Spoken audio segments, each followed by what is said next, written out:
Suchir Balaji gave his life for what we are about to talk about.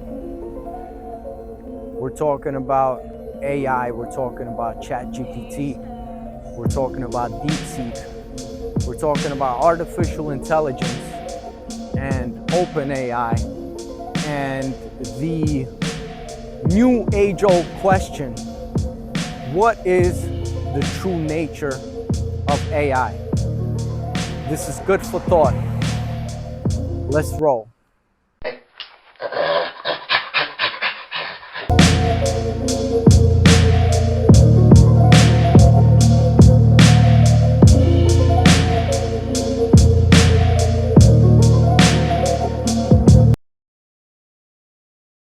Good for thought. What up, everybody?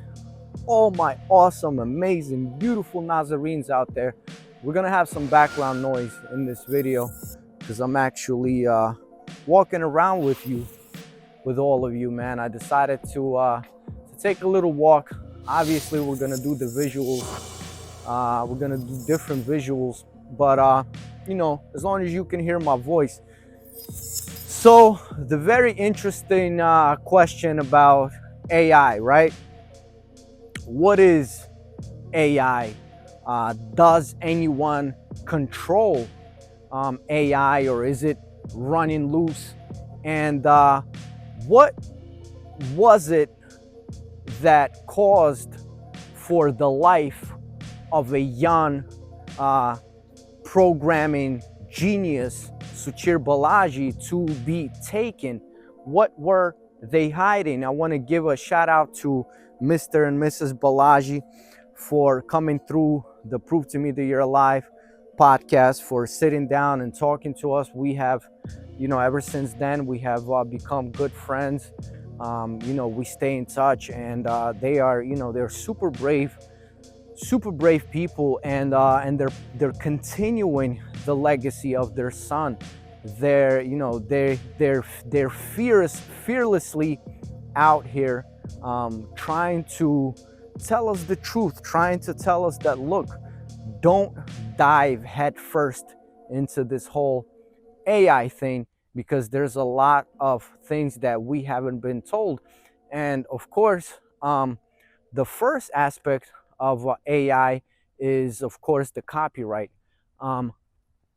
So if anyone didn't understand, and I would encourage everyone to go and watch that interview, watch that conversation, because it's very powerful. You know, Mr. and Mrs. Balaji, you know, they're not selling anything, they're not selling books, and they're not promoting anything. They're, you know, they go to some of the biggest, you know, media companies in the world to, once again, to spread the message of their son, but, and even more importantly, to warn us all about AI. And a lot of things will still be uncovered from Suchir's notes. But again, one thing that we do know that there's a big question mark under is the copyright. So for an artist like me, I you know, I take my creative process, you know, it's very dear to me. It's very sacred to me. You know, it's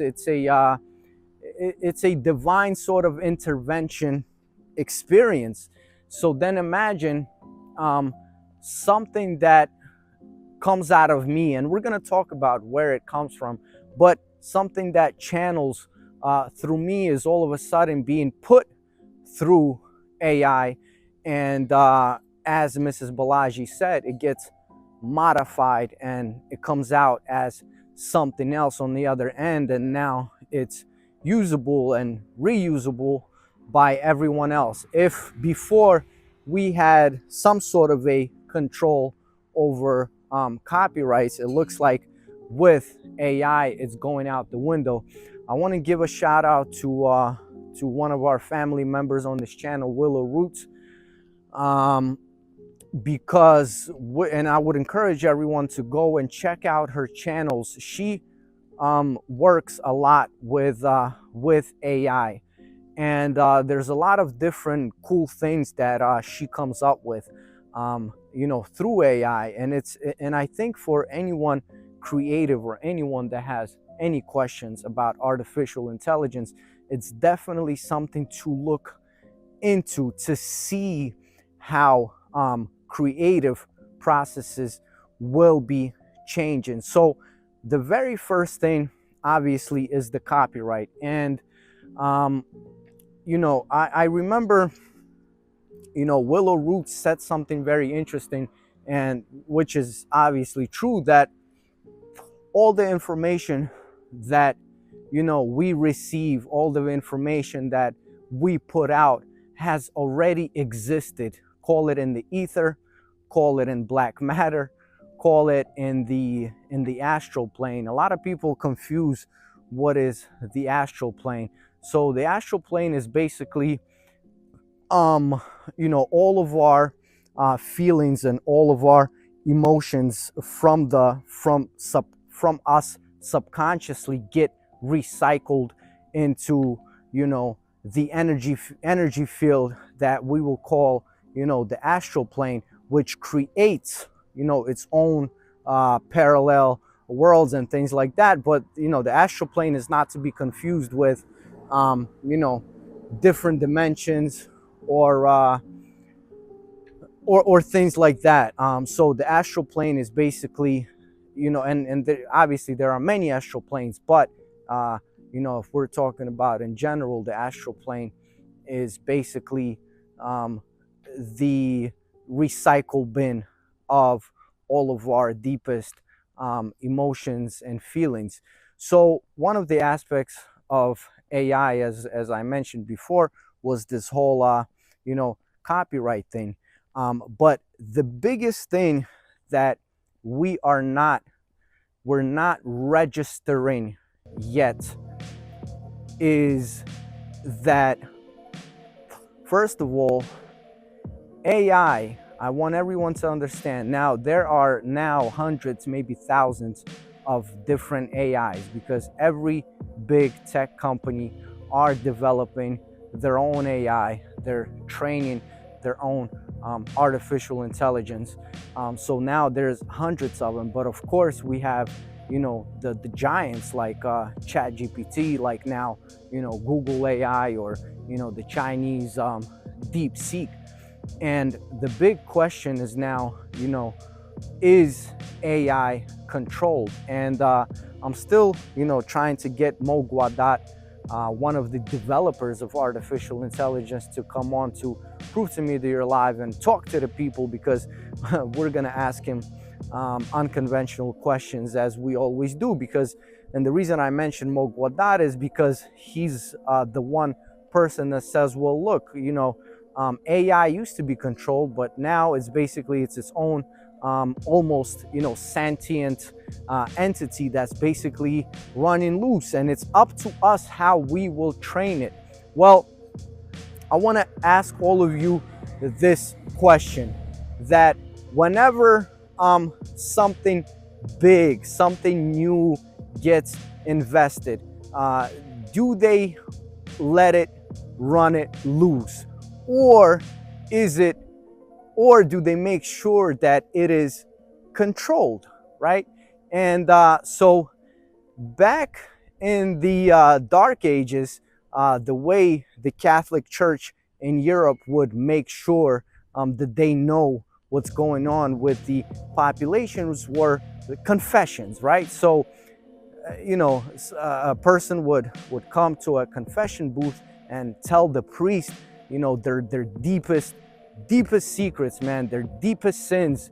And that's how the Catholic Church would more or less know what is the population thinking, what is the population feeling. In our time, since the creation and the development of the internet, especially with obviously search browsers like Google,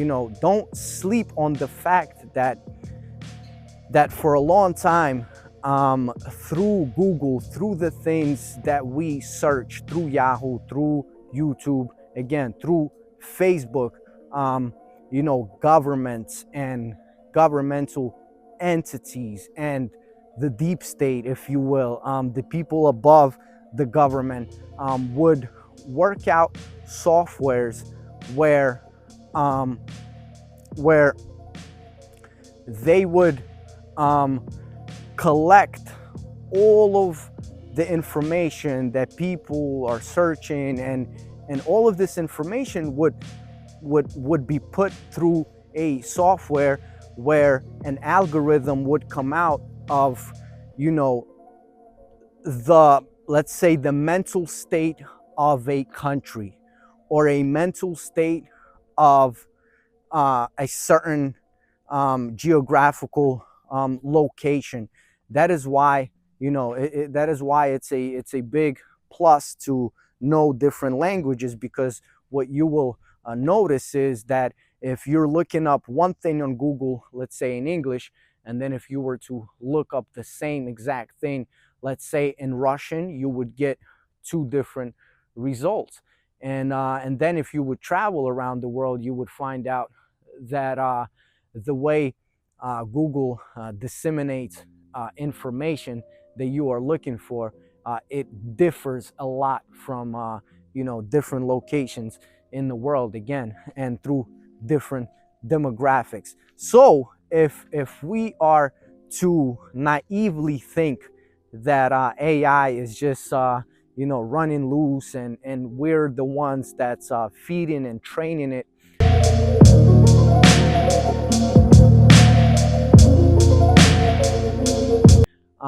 we would be highly mistaken. Now, I always try to talk about my resume or whatever, but the reason I say a lot of these things is because I was close to the world of the people that are sort of running things in the world, creating these different AIs, starting these different conflicts and wars and things like that, because I was for a long time in a diamond district. So people, let's say like the Walton family, I know them closely. I have spent time with them. I know the nature of these people, and the nature of these people are not good.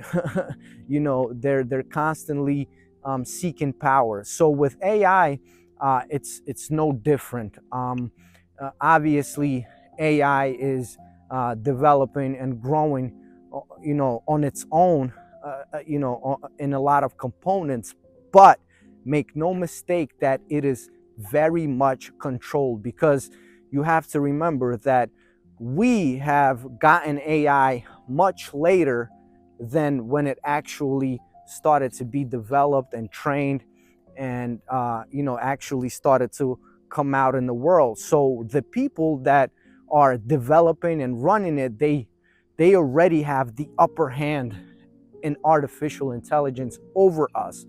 But this is the most important thing that I wanna mention in this video, and I think that this was the biggest thing that Suchir Balaji wanted to share with the world, and I stand behind this as a creative. And I say this, that AI will ultimately steal the soul of humanity. And as a matter of fact, it won't steal, because we're willingly giving our souls away to things like artificial intelligence. And let me explain. So I'm going back to what Willow Root said. I'm kind of jumping around. Is, she said that information that creatives and information that we receive and then we put out in the world, it doesn't really belong to us. It comes from somewhere.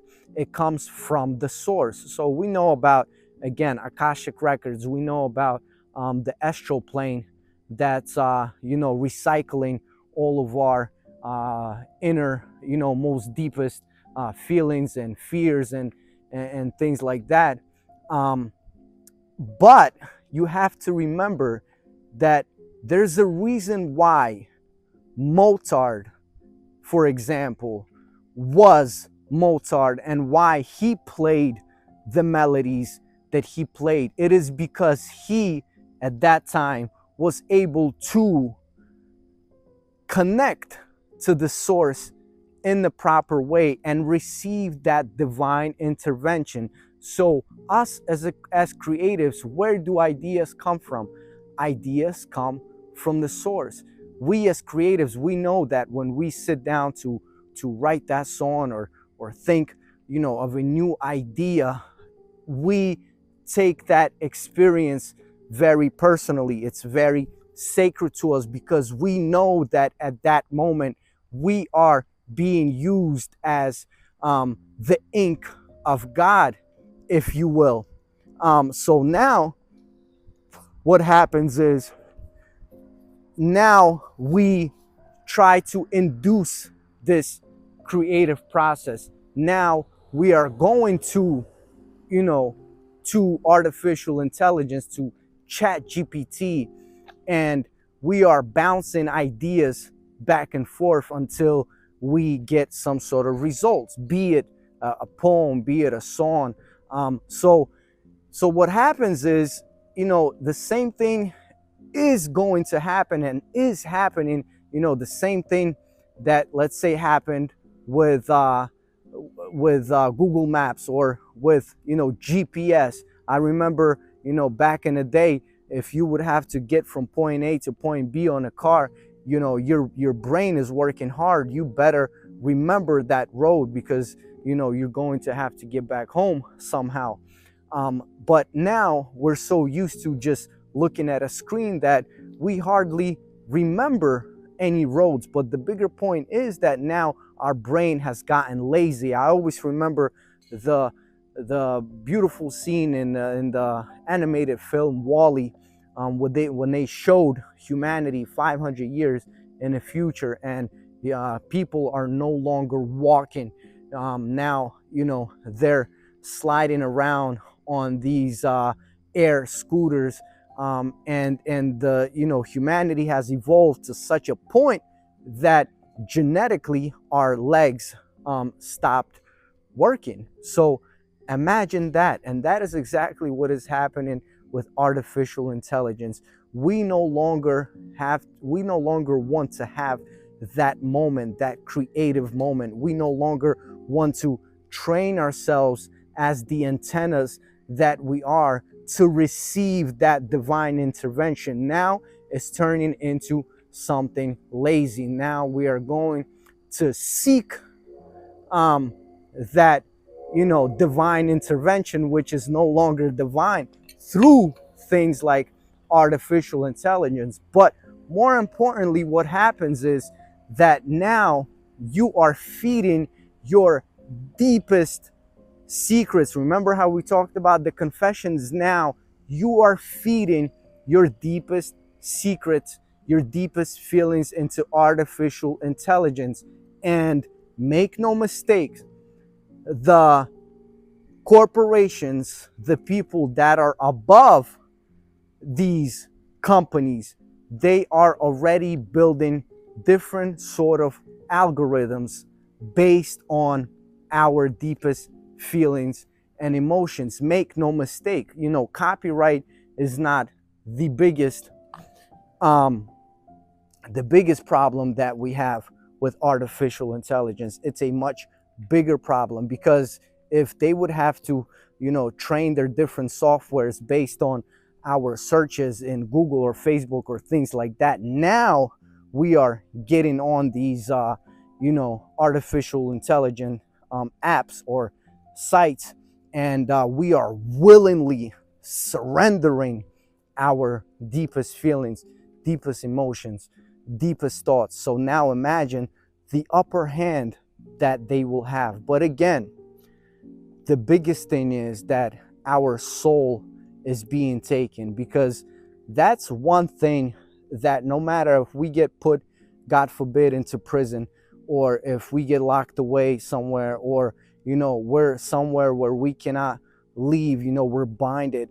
The one thing that we have is we have our soul. The soul is even deeper than consciousness. Soul is that divine spark, and only through the soul can you receive these ideas. Because if we do say that all of the ideas and all of the thoughts are shared, that's the absolute truth. So then you shouldn't have a problem with, walking outside into onto a sandy beach or whatever, and letting that information channel through you. And I really hope that that all of you hear me correctly. You see, there's a reason why this channel is shadow banned. A lot of people can speak about, oh, I'm being shadow banned and this and that, but this channel, our community on here, is literally shadow banned because we have tried everything to show that we are being shadow banned. I mean, we are doing some of the biggest interviews in the world, just like with Suchir Balaji's parents. So there's no way why we should be not getting the visibility. But why we are being so shadow banned is because there's a reason why. Is because we here share with you things that you will not hear anywhere else.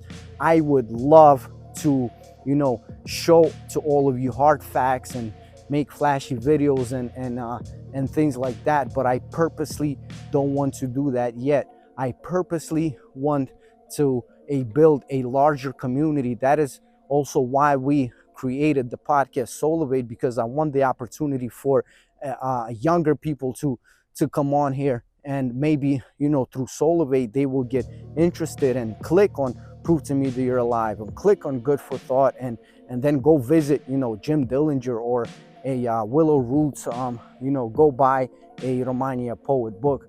But the point is that no matter what they tell you, no matter how much you think, but artificial intelligence, ChatGPT, will not tell you what are the Vedas in actuality. They will not tell you what is the Rahman tradition. They will not tell you what is a Ramcha. They will not tell you what are the runes. And I'm not talking about Scandinavian runes. I'm talking about runes, the ones and only runes. They will not tell you what is a Azbuka Ashboha Vedayu. And you will only be able to find it on here. But the point is that these are some of the things that, if not for the tradition keepers, if not for the gatekeepers of that information, that information would have been used against us. And that is exactly what is happening with AI. You can go back on this channel years and years back. You can see that we have made a lot of predictions, a lot of prophecies that came to fruition. And based on my information, the information that I have, based on the divine intervention that I go through every day, based on being around these people that quote unquote call themselves the world leaders and world rulers, I can definitely tell you that unfortunately artificial intelligence is just another system that would ultimately be used against us. Now,